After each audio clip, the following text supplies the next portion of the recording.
Bienvenue à COVID Kids France, un podcast familial sur notre confinement. Nous essayons de chroniquer notre expérience tout en respectant bien sûr les consignes de notre gouvernement. Nous sommes une famille bilingue, donc nous avons fait le même podcast mais en anglais pour les curieux ou si vous avez besoin de travailler votre anglais. Si vous avez des conseils à nous donner, des suggestions, vous pouvez nous envoyer un email à covidkidspod@gmail.com. Bonne écoute! On y va les enfants? Oui, allons-y. Alors, bonjour et bienvenue à COVID Kids France. Donc, moi, c'est TK, je suis le papa. Moi, c'est Théo, j'ai 12 ans. Et moi, je suis Juliette et j'ai 9 ans. Exactement. Donc, nous sommes une petite famille ici en France, dans le Franche-Comté. Et on fait ce podcast en français et en anglais, histoire de parler un petit peu de Covid et notre confinement. Donc, finalement, on a un peu de nouvelles. Cette semaine, Théo, qu'est-ce qui se passe alors? Il y a le président qui a parlé et qui nous a dit que les écoles et les entreprises commenceront à rouvrir le 11 mai. Exactement. Donc, pas toutes les entreprises, pas encore les restaurants et les hôtels et tout ça, mais quand même, progressivement, nous pouvons retourner à l'école. Juliette, est-ce que tu es contente? Oui. Qu'est-ce que tu penses de tout ça? Eh ben, c'est bien, sauf que c'est quand même très très loin. Ouais, ça me paraît un peu loin, mais la bonne nouvelle, Loin, en fait, c'est dingue parce qu'on a déjà fait plus de 4 semaines, je pense, comme ça. Ouais. Ça a bien marché. Ouais, donc finalement, c'est intéressant d'avoir une date de fin, mais est-ce que c'est réellement une date de fin? Je dirais que c'est plutôt une date de début d'envisagement de l'avenir. Ok. Et oui, c'est vrai, parce que c'est juste parce qu'on a une date, c'est pas 100% qu'on peut tous aller retourner à l'école. Je pense qu'il faut que vraiment tout le monde continue à faire des efforts qu'on a déjà fait au niveau de confinement et de rester à la maison et de laver les mains et toutes ces bonnes choses pour être sûr que ce Covid ne propage pas plus. Donc bon, c'est intéressant d'avoir une date. Je suis content pour vous. Donc alors Juliette, qu'est-ce que tu vas faire quand tu vas arriver à l'école? Voir mes copains, parler avec eux, jouer, tout ce genre de trucs, quoi. Ouais, t'es contente alors? Oui. Ouais, Théo, toi? Moi, je pense que véritablement, ça va prendre du temps pour vraiment recommencer à travailler parce que je pense qu'il faudra une semaine ou deux pour tout mettre au point dans les classeurs, les cahiers, les porte-vues. Ouais, il y aura beaucoup de devoirs à montrer, et voilà. Donc, bonne nouvelle, c'est que là, on va entrer dans les vacances pour nous. Ouais. Oui. Mauvaise nouvelle, il faut qu'on trouve des choses pour s'occuper parce qu'on n'a plus d'école pendant 2 semaines. Qu'est-ce qu'on va faire dans nos journées? Ouh là là. Je sais pas. Bon, je sais, au moins, on va faire 1 heure de sport par jour, ça c'est sûr et certain. Et on verra pour le reste. Mais c'est pas jeu de vidéo tout le temps. Non. Attention.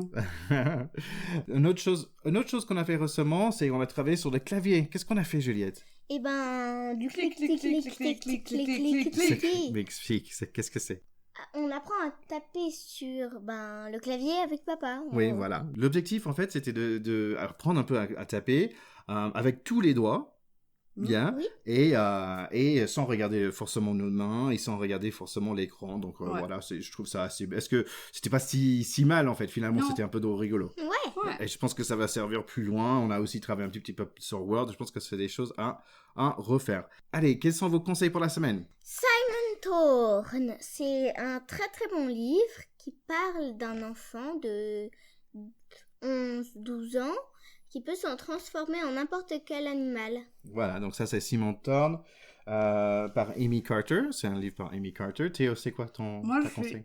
Je vais conseiller une émission YouTube qui s'appelle Le Starter. C'est encore un rapport avec le basket. Ouais. Et en fait, il va expliquer les grands mots, les mots qui sont essentiels pour comprendre le basket, comme la draft, le bloc, le dunk, le tir à 3 points. Ouais.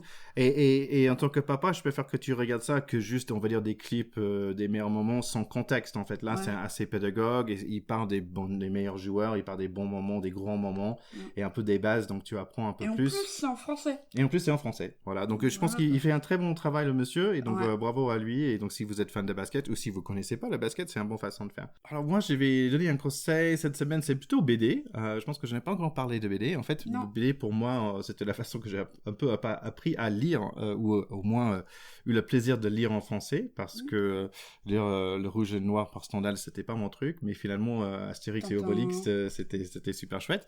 Et là, il y a un monsieur en particulier qui fait des choses superbes, qui s'appelle Guy Delisle. Je trouve qu'elle est vraiment géniale, et si vous avez le moment pour explorer ça, Guy Delisle, c'est vraiment chouette. Et je dirais aussi, il y a un qui s'appelle Economics, M-I-X à la fin, par Michael Goodwin.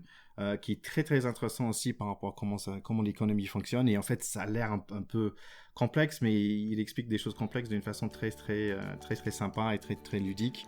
Il y a des super dessins. Il y a des super dessins, mais et voilà. Donc c'est mes 2 conseils BD pour l'instant. Allez, c'est fini pour l'instant? Ouais. Oui. Allez, merci les enfants. Salut. Au revoir. Merci d'avoir écouté ce podcast. Vous pouvez vous abonner et partager ce podcast avec vos proches. N'hésitez pas aussi de nous envoyer un email à covidkidspod@gmail.com. Bonne journée!